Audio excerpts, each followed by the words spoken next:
Today I'm going to teach you how people launder their money. Money laundering is a huge problem in the world and especially in India. There is 31 lakh crore worth of black money in India. And to understand how money laundering works, you first need to understand what black money is. So let's get into it. In this video, I'll tell you how black money is created, how it is laundered, and the various methods that criminals use in India to launder their money. Apart from curiosity, the biggest reason that you need to know how money laundering works is because people might make use of your gullible nature in order to scam you into doing something illegal. So let's say you are someone that does something very shady. Let's say you are a corrupt official that accepts bribes. Or you might be engaged in smuggling alcohol across state borders. Or you might be dealing drugs. A variety of things where operations occur in the form of cash. Now, Pablo Escobar was a very well-known drug kingpin, and obviously, like any other drug kingpin, he had a cash problem. Every time that he would sell his product, there would be so much of cash that was generated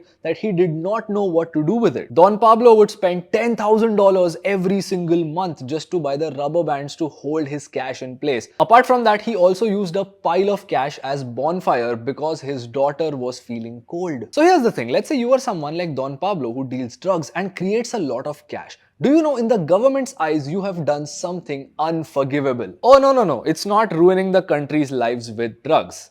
It is not paying your taxes. Across the world, the worst possible sin that you could commit, according to a government, is not paying your taxes. Let's say you happen to run a casino. Do you know what the government says? Hey, gambling is bad for the country, don't do it. No, the government says if you happen to do it, I need my cut. So now let's go back to our example with Don Pablo. You have a lot of cash that came from illegal activities. Now, with this cash, you can do one of two things. You can either buy stuff and spend this cash, or you can deposit it in a bank account. The moment you do any of these two things, the tax man gets to know and he shows up at your door and he says, hey, where's my cut? And in the process of giving him his cut, you have to tell him where this money came from, and he's not really going to be happy when you tell him that you dealt drugs. So what do? You launder your money. And how does that work? There's a three-step process that money launderers follow. The first step is placement. Let's say there are some proceeds that come from illegal activities. Now, the first step is to show the government that these proceeds are actually from a legal activity, from a legitimate business. So now what someone like Pablo Escobar would do is to buy a legitimate business, let's say a grocery store, where all the transactions occur in the form of cash. In many cases, this happens to be a real grocery store that actually happens to sell groceries, but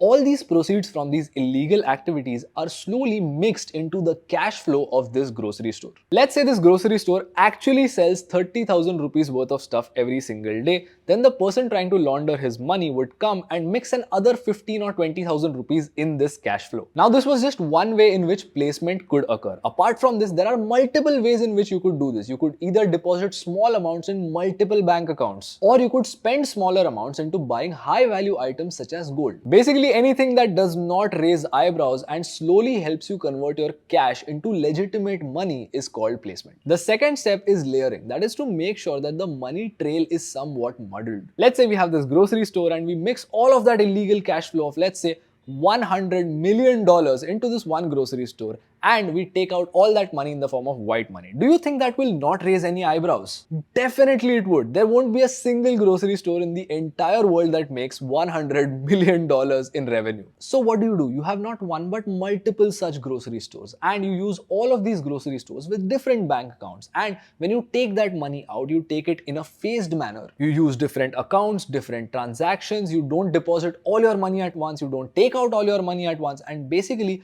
you try to populate a list of transactions such that there aren't any eyebrows raised. Most banks have a limit up to which you can deposit money without the need of any documentation. In many places, you can spend cash without the need of any additional documentation up to a certain limit. So you make sure that you exploit all of these laws by staying beneath the limit and using multiple accounts. And now get this is not a one-person job. It requires a lot of people to help you to do this. And scammers usually take advantage of innocent people and get them to commit money laundering and other financial crimes without their knowledge. And which is why I'm going to tell you all the methods that they use in India so that you can stay aware of these scams. I will be covering this segment till the end, so stick around. And the final step in this process is integration. I used all of this dirty money that I've just converted into clean money to buy something legitimate that I can finally pay taxes on. Once all of this money is converted into something legitimate, I can deposit it in a bank account. After I'm done doing that, I buy real assets. For example, buildings, shops, businesses, stocks, bonds, stuff like that. Anything that can create more taxable income tomorrow. Let me tell you a story from India. It happened in our own backyard. 10 years back, the Delhi High Court said that 99% of all NGOs operating in India are fraudulent. Now, what do you mean by a fraudulent NGO? They say that they serve a particular cause, but in reality, they do jack shit. In fact, in India, there are many such NGOs where if you pull up their address and actually visit that location, you would find nothing there.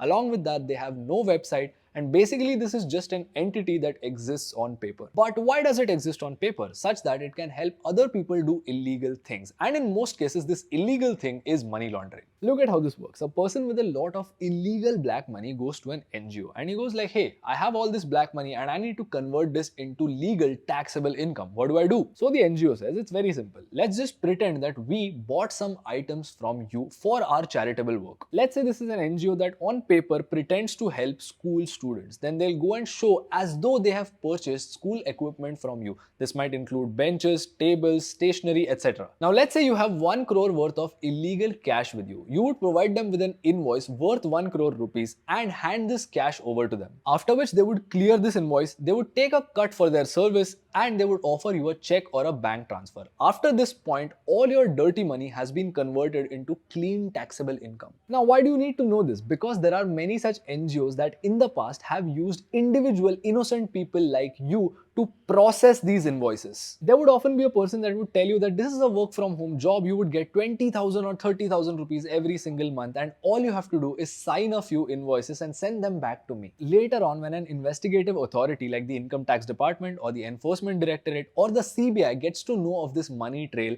the person whose sign was on these invoices was you and they show up at your door. If this sounded scary to you, let me tell you a real life story that happened at my accountant's office. He was telling me the story of a client who recently got arrested. When I asked him why he got arrested, that's when he explained how he fell for a scam that he shouldn't have fallen for. The client was a student with very little income and a person came and asked him if he wanted a work from home job wherein he would have to submit his Aadhaar card, his PAN card and sign a few documents every once in a while. Initially, the student was suspicious and he asked this person what this job actually involved. What were the documents that he was actually signing? That's when he said that, look, it's extremely administrative. We formed a new company and we just wanted you to be the director of this company because we don't have a lot of people. You would be a director, you would sign a few documents and we would give you a monthly fixed remuneration for this. You don't have to worry, it's just administrative work. Now, unfortunately, this person did not know that when a company gets sued, it's not the shareholders that the authorities come after, it's the directors. What this so-called company was doing was exactly what I just described in the case of an NGO. They were issuing fake invoices to people who wanted to launder their money.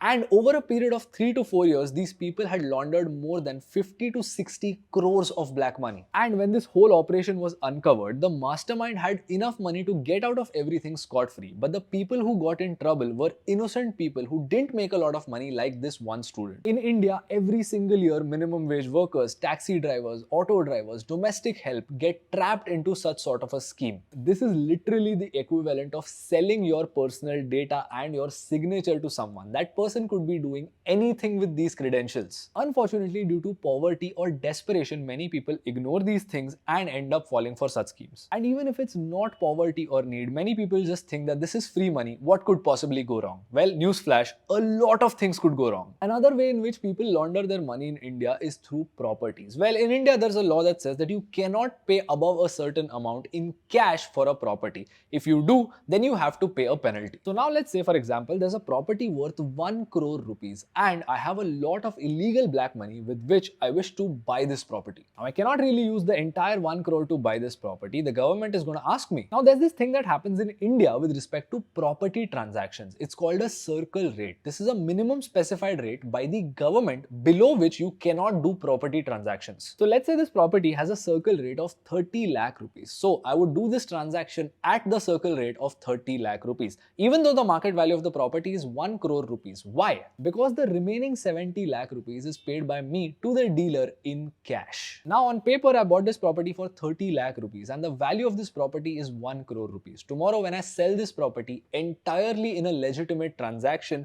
then I would get all of this cash back as white money. However, such an irregularity in the transaction is also not very difficult for the government to see, And if they get suspicious, you will be in trouble. Another very common and extremely illegal method to do this is through jewelry shops. In India, jewelry shops, a lot of them transact in cash. And then the jewelry shop takes a cut from this pile of cash and offers you a bank transfer or an actual check, which would effectively convert all your black money into white. For doing this, they would also give you an invoice which would make it look like you just sold them a bunch of gold. In reality, there was no gold that was sold and you were just converting your black money into white. The reason you need to know all these things is because they're extremely illegal, and if someone tries to involve you in a transaction like this, then it's very likely that tomorrow you might be in trouble. Also, would you like to see a video on how the tax evasion industry works? If yes, let me know in the comments below. If you found this valuable, subscribe to my channel and I'll see you in the next one.